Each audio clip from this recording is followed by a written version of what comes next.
अच्छा एक बात और सुनो, मंत्र चिकित्सा भी तो शास्त्र में है। जैसे औषधि कार्य करती है वैसे मंत्र भी कार्य करते हैं। अच्छा किसी को यदि हृदय संबंधित रोग हो, आजकल हृदय संबंधित रोग बहुत सारे लोगों को हो जाते हैं, तो यदि हृदय संबंधित कोई रोग हो तो जब सुबह उठ करके आप सूर्य भगवान पहले तो छत पर एक आसन लगाइए, आसन लगा करके बैठिए, जल ले लीजिए, एक नीचे पात्र रख लीजिए, कुछ पुष्प ले लीजिए, पहले सूर्य भगवान को प्रणाम कीजिए, पुष्प अर्पित कीजिए। उसके बाद बैठ करके यदि थोड़ा बहुत संस्कृत पढ़ना जानते हैं तो आदित्य हृदय स्तोत्र का पाठ कीजिए। आदित्य हृदय स्तोत्र का पाठ करने वाले के हृदय संबंधित विकार का नाश होता है। यदि हृदय संबंधित कोई रोग है उसका शमन होता है। तो सुबह उठ करके आदित्य हृदय स्तोत्र का पाठ करें भगवान सूर्य के सन्मुख बैठ करके।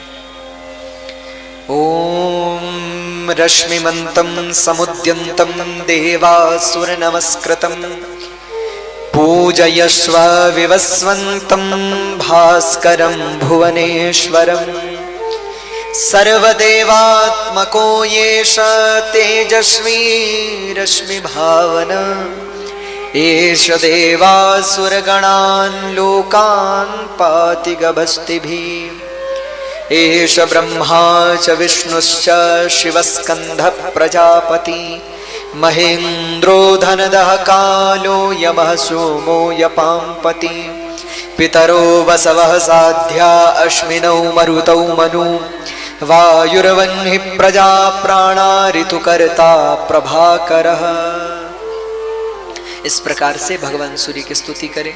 हरिदश्वः सहस्रार्चिर सप्त सप्त मरीचिमान् तिमिरोन्मथनः शम्भो त्वष्टा मार्तण्डकोऽंशुमान् हिरण्यगर्भः शिशिरस्तपनो यस्करो रवि अग्निगर्भोदिते पुत्रः शङ्खः शिशिरनाशनः व्योमनाथस्तमो भेदी ऋग्यजोषामपारगः इत्यादि इन मंत्रों के द्वारा इन आदित्य हृदय स्तोत्र के श्लोकों का पाठ करते हुए भगवान सूर्य नारायण को प्रणाम करें और प्रणाम के तदुपरांत भगवान सूर्य को अर्घ दें। प्रणाम करके और उस अर्घ के जल को अपने माथे पर लगाए, जो बर्तन में इकट्ठा हो जाए ना उस जल को अपने मस्तक पर लगाए, अपने आंखों पर लगाए, अपने शरीर पर लगाए। और परिवार में जो लोग हैं परिवार में सबकी आंखों पर लगाए, मस्तक पर लगाए। तो ऐसा करने वाले व्यक्ति के जीवन से रोगों का नाश होता है। यदि रोग है और रोग ठीक नहीं हो रहे, असाध्य रोग है, तो ऐसा करने से रोगों का शमन होता है। दूसरा, हृदय संबंधित यदि किसी को कष्ट है उसका शमन होता है। तीसरा, यदि नेत्र संबंधित रोग किसी को है, कई बार आजकल तो छोटे छोटे बच्चों को भी नेत्र संबंधित रोग हो जाता है, तो यदि इसका पाठ करें तो नेत्र संबंधित विकार का नष्ट होता है, का नाश होता है। चौथा, यदि कई बार आपने देखा होगा ना घर में बच्चे होते हैं और उनमें आत्मविश्वास नहीं होता, बड़े घबराते हैं, आजकल की भाषा में कहे तो कॉन्फिडेंस की कमी होती है, चार लोगों के सामने बातचीत नहीं कर सकते, आत्मविश्वास नहीं होता, घबराते हैं। तो वो यदि इसको करें तो भगवान सूर्य आत्मा के देव कहे गए हैं, तो आत्मविश्वास ऐसे बालक में बढ़ता है।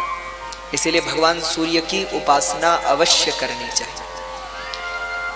तो भैया भगवान सूर्य को सर्वप्रिय है नमस्कार, नमस्कार प्रियो भानु।